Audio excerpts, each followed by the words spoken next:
Hello everyone, welcome back. This is going to be a topic about marginal product of labor. And the marginal product of labor is the foundation for Econ 101, creating things like labor supply curves and labor demand curves.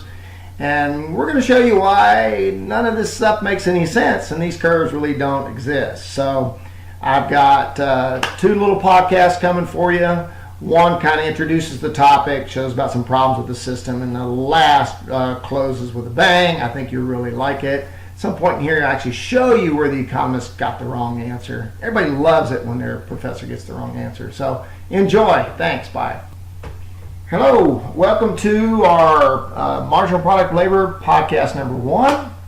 We're going to be talking about economic theory that proposes this peculiar thing which says a worker's wage is determined by the worker's marginal product of labor, and the number of workers hired will stop once the wage is equal to the marginal product of labor. So hiring is related to wage is what they're trying to tell us here. But before diving into the details, let's take some time to look at some of the underlying errors made by the economists in their logic. So there are 3 types of errors. Framing, which I talked about before in the marginal cost video. It's basically where you present something in a fashion that someone thinks is A and it's really B. It's just a method to confuse people. The next 2 items kind of are circular argument. We have assumptions. The assumptions in these theory developments are, for example, they assume that the diminishing product of labor is true and happens all the time. And therefore they manufacture data to support that assumption. But wait, the assumption is the theory. So we can't make assumptions about theories. And we can't make up data to support our theories. That's just bad science. So those are the errors, and we're going to talk about those. So here's our first distortion. And it's not easy to pick up on, easy to miss. So this is data that comes from Mankiw's textbooks, and you'll see this in many other textbooks as well. So here I've got a table of data, labor workers and output, cookies per hour, and I've got what's called a production function with number of workers, cookies per hour. This is the same data here, okay? And it looks like it's talking about production, but it's not. Production is about how many cookies are actually produced. It's not about a rate. This is a rate over here. It's not about a rate. This is a framing error. This is going to confuse everybody that gets into this stuff, and it's done on purpose. So any production function should have person hours on the x-axis. See this guy right down here? It's got to be person hours, not number of laborers. Okay? Someone that comes to work doesn't get anything done unless he's spending time on the floor. Okay, and again, these yellow stars represent these data points. And if you look at them, they're really productivity measures. A 1-person team can make 50 cookies per hour.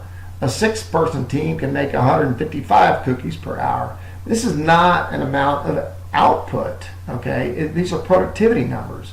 And then what's really weird is this curved line. If you're thinking this is a production function, it's incorrect because it implies that the only way to boost production is to hire more people. Well, that's not true. You can just have someone work a longer period of time. That's why person hours needs to be on the x-axis. So let's correct this problem. Let's correct the framing problem and get a proper view of production. So what we do is we get rid of people on the x-axis and we get to person hours. And when we do that, it creates a family of production curves. So I had 6 different team sizes. I could have 1 person, 2 persons, 3 persons, whatever. And what we find here is the 1-person team is the most productive and the 6-person team is the least productive. That's only that way because the economists assumed it was that way. So we'll find out that that's not true later on.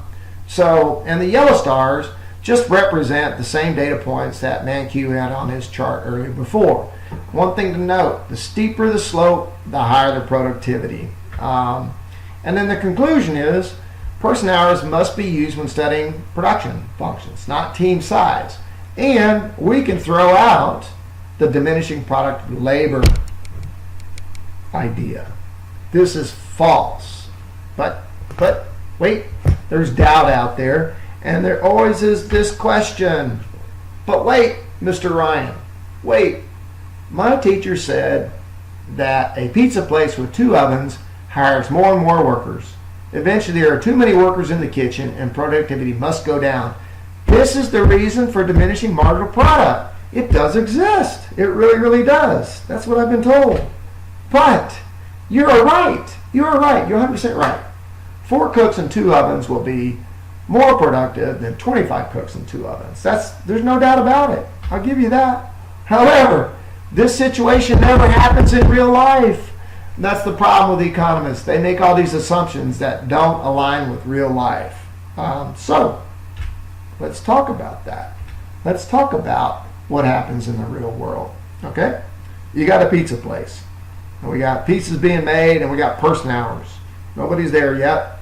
Someone comes in and opens up shop. He's the only guy in the pizza place. But he's got 2 ovens. But with 1 person, productivity is pretty low. There's no specialization. 1 person waits tables, runs the registers, cooks and cleans. Pretty crummy productivity.